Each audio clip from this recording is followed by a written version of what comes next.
The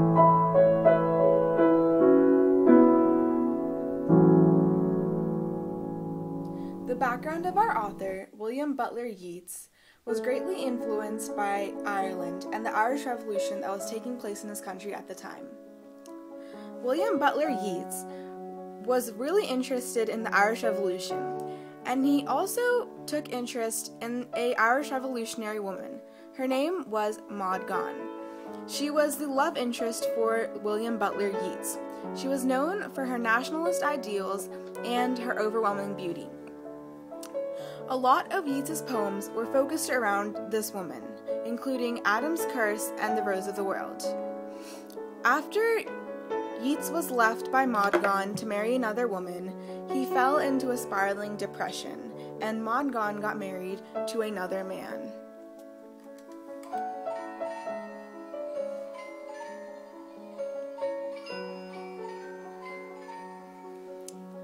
After the two got married, Yeats was very, very sad. A lot of his poems reflect this sad mood, including the Adam's Curse. Yeats's depression after Maud Gonne's betrayal to him was also expressed to her sister Kathleen. In a lot of Yeats's poems, many people conjectured that Kathleen was the subject, not Maud Gonne, and that Yeats was talking to Kathleen about his sorrow for his lost love, Maud Gonne. Overall, Yeats had a very interesting life, and he has many influences, including the love of his life, Maud Gonne, and the love for his country, Ireland. My name is Shreya, and today I'll be explicating Adam's Curse by William Butler Yeats. To start explicating our poem, we need to get to know the poem itself. So I'm going to read the Adam's Curse by William Butler Yeats. Adam's Curse. We sat together at one summer's end, that beautiful mad woman, your close friend, you and I, and talked of poetry. I said, a line will take us hours maybe. Yet if it does not seem a moment's thought, our stitching and unstitching has been naught. Better go down upon your marrow bones and scrub a kitchen pavement or break stones, like an old pauper in all kinds of weather, for to articulate sweet sounds together is to work harder than all these, and yet be thought an idler by the noisy set of bankers, schoolmasters, and clergymen, the martyrs call the world. That woman then murmured with her young voice, for whose mild sake there's many a one shall find out all heartache. In finding that it's young and mild and low, there's one thing that all we women know. Although we never heard of it at school, that we must labor to be beautiful. I said, it's certain there is no fine thing, since Adam's fall but needs much laboring. There have been lovers who thought love should be so much compounded of high courtesy, that they would sigh and quote with learned looks precedents out of beautiful old books. Yet now it seems an idle trade enough. We sat grown quiet at the name of love. We saw the last embers of daylight die, and in the trembling blue-green of the sky, a moon, worn as if it had been a shell, washed by time's waters as they rose and fell. About the stars and broke in days and years, I had thought for no one's but your ears, that you were beautiful, and that I strove to love you in the high old way of love. That it had all seemed happy, and yet we'd grown as weary-hearted as that hollow moon. Okay, now that we've read over Adam's Curse by William Butler Yeats, we can talk about symbolic elements present in the poem. Adam's Curse, a meaningful poem by William Butler Yeats, embodies symbolism via many items, including the woman, the moon, tides, and the phases of the moon. That Yeats is conversing with throughout his poem is symbolic of the person his love, Maud Gonne, used to be. When Yeats says, that beautiful, mild woman, your close friend, he is stating that the woman was someone well known to his love. This could imply that the close friend was simply a forgotten personality of the woman herself, who used to be beautiful and mild. Yeats also uses the pronoun that to illustrate the disassociation he has with the beautiful, mild woman versus who she is now. Also, Yeats uses the line, that woman then, to show how she was then. He breaks off the line there and proceeds to the next one to show a change in the woman who is actually one person with a dynamic personality. Yeats utilizes the dialogue-like poetry to symbolically display changes in a single character. The moon is representative of love. When Yeats first introduces his readers to the moon, he states that it's worn as if it had been a shell. We can conclude that Yeats is describing the moon as a relationship that has been through many ups and downs. This point is re-emphasized when Yeats writes, "Washed by time's waters as they rose and fell, about the stars and broke in days and years," because the moon is shown as a weathered object. The moon is shown as a love that has endured through the tides and phases of time. Yeats also talks about how after all the things their love, aka the moon, has been through, it has become as weary-hearted as that hollow moon. We can assume from the passage that time has worn the moon in phases as love and relationship can get worn with time. Overall, the moon is depicted as a symbol of love, and the poem displays the changes in that love in accordance to the changes in the moon. William Butler Yeats' poem, he uses time's waters to imply tides of the ocean, which are symbolic of passion and love. In his poem, it says, "Washed by time's waters as they rose and fell," illustrating how the high and low tides are similar to the varying degrees of passion present in love at different times. Also, Yeats utilizes time's waters to show how the passionate levels wore away actual love, like how high and low tides wears away at a beach. Yeats' use of a tide to picturize levels of passion and love plays a role in the overall interpretation of the poem. Phases of the moon are symbolic of the strength of the love being expressed. When Yeats writes, "About the stars and broke in days and years," he is saying that the phases of the moon are what become broken in days and years, referring to the moon cycle. This moon cycle ties into the strength of the love, because the moon itself represents love, and as the moon waxes away, the love slowly gets weaker and weaker, making the relationship weary-hearted. The moon cycle also applies to the tides, because when the moon is full, the tides get higher. This is symbolic of the strength of love growing and making passion grow along with it, and all because of a full, healthy love. The phases of the moon is a major symbolic item because it not only represents an aspect of love, but it ties in and affects all other aspects as well. Adam's Curse by William Butler Yeats. There are many words with varying connotations and denotations, but today we are going to focus on two major ones. The first word that we're going to focus on today is school. The denotation for this word is an institution where instruction is given, especially to persons under college age. But there is a very different connotation to the word school.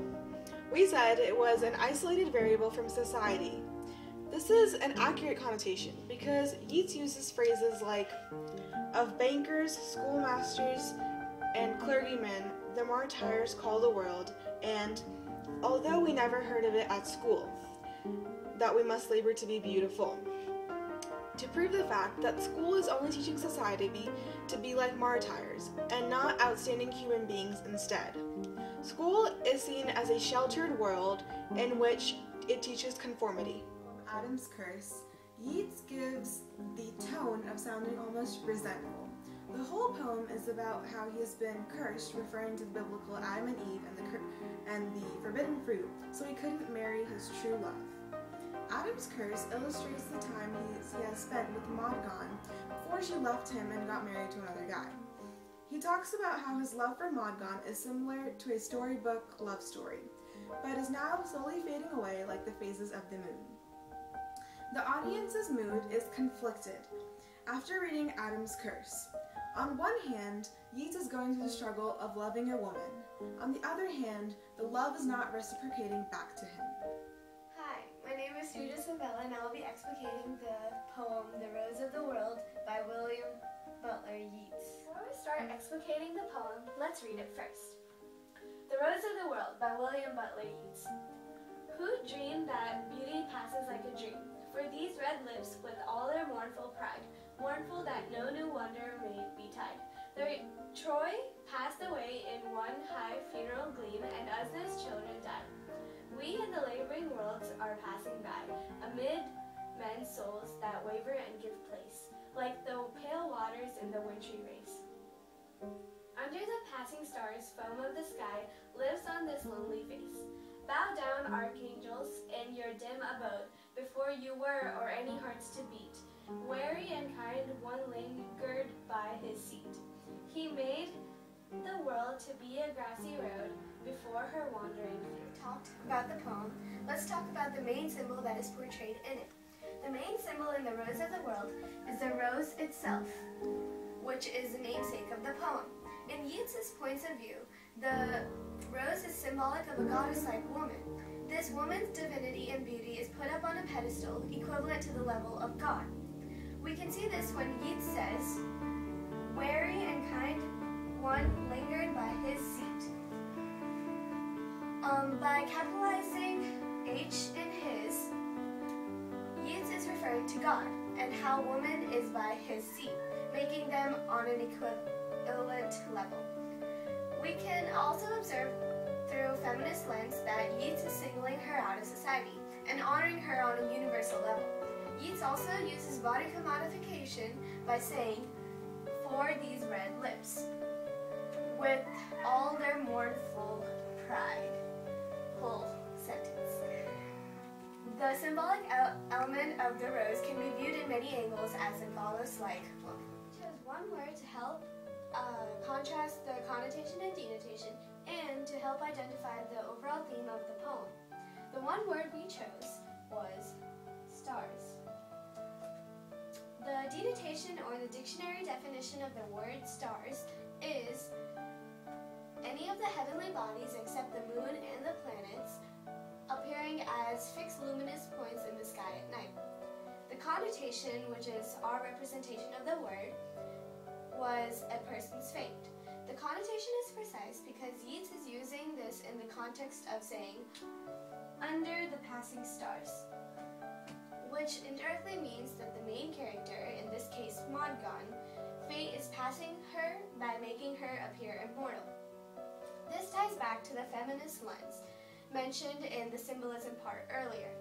Yeats is glorifying his main character by making her seem like a goddess-like deity whose stars are passing her by.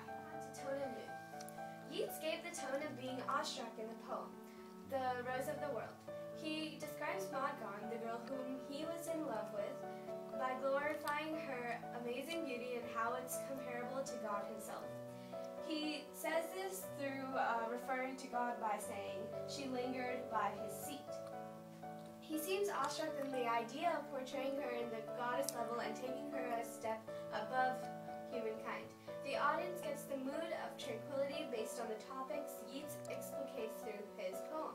The poem talks about divinity, God, and ethereal beauty.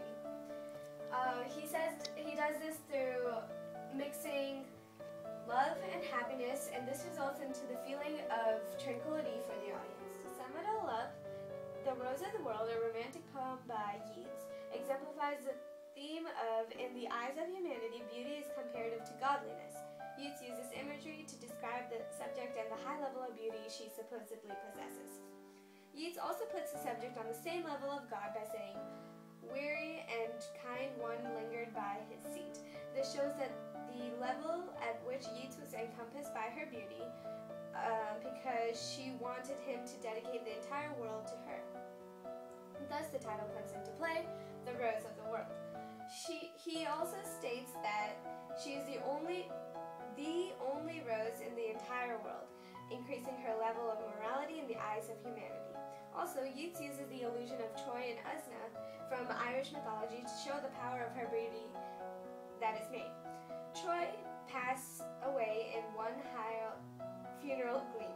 Yeats also implies that she is superior to archangels and all life by saying, "Bow down, archangels, in your dim abode, before you were or any hearts to be." Yeats takes the main character onto a whole new level of idolatry and exemplifies a theme. The symbol of rose in The Rose of the World represents a goddess-like woman. This is important because the entire poem is about the woman and her beauty.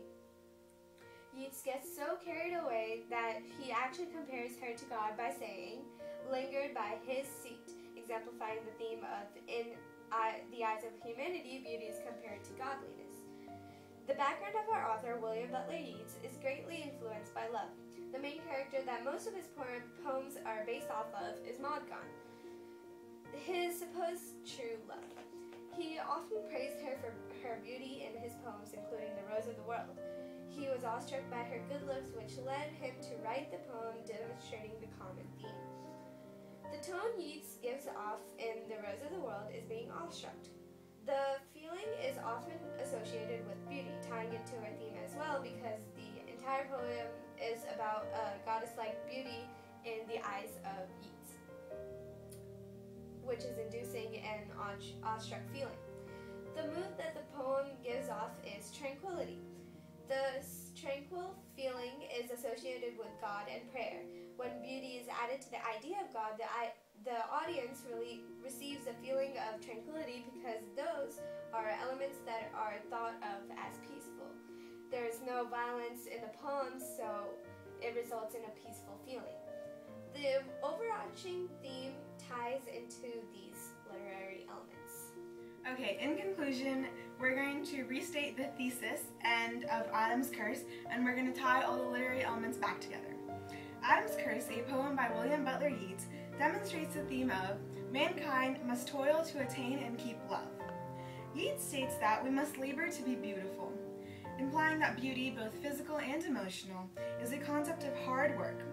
Later on, Yeats says, since Adam's fall but needs much laboring. We can imply from the passage that Yeats is alluding to the biblical Adam and Eve's sinning. He is making a statement in how everything has become a struggle ever since Adam's mistake doomed humanity. In this struggle, Yeats includes the struggle for love.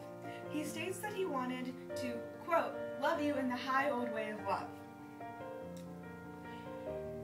But then he says he became weary-hearted after the highs and lows of love. Yeats also talks about how lovers try to make fairy tale love stories, but they have to work hard to do it, and now, quote, it seems an idle trade enough. The toil that Yeats describes in order to attain love and keep it, as well, is an overarching theme. The theme also ties into the symbolism aspect of the poem. Yeats uses the woman, the moon, the tides, and the phases of the moon to exemplify this theme as well. The symbol of the woman ties to the theme by showing how a change in a single person can make love a struggle and make it harder to attain and keep. He also uses the moon to show how love can grow weary and can cause difficulties in a relationship and in love. These difficulties are shown through the symbol of the moon displaying the theme of mankind must toil to attain and keep love. The tides, which are symbolic of passion and love, also show the struggle of a relationship. The tides are sometimes low, but come back up again and then go back down, representing the struggle mankind goes through to achieve love. A major symbol that portrays the theme is the phases of the moon. The phases of the moon shows the strength of the love and how it can change, making love difficult to attain and keep and harness it overall. The phases of the moon also affect the tides.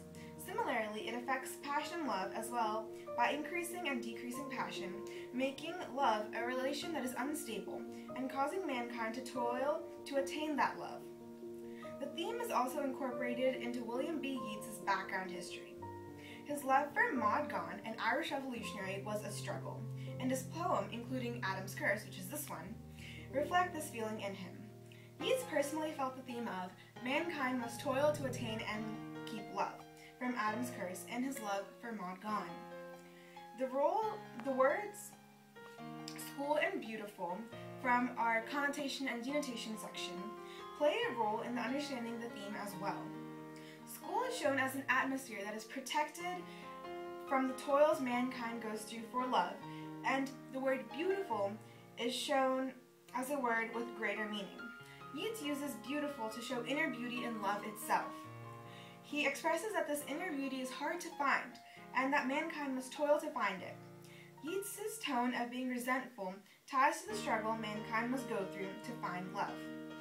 He sounds resentful because he's expressing the struggles he is going through to himself, expressing the overall theme. Now going on to the mood. The audience mood is conflicted after reading Adam's Curse, showing that struggle for love is a subject everyone can empathize with. The readers feel conflicted because Yeats' toiling is directly channeled through the poem to them, allowing them to connect to the common theme of mankind must toil to attain and keep love. Thanks for watching. So overall, the two poems were connected by two main things. The first one being the motif of love, And the second one being that they're both by the same author, William Butler Yeats. and thank you for watching. Bye!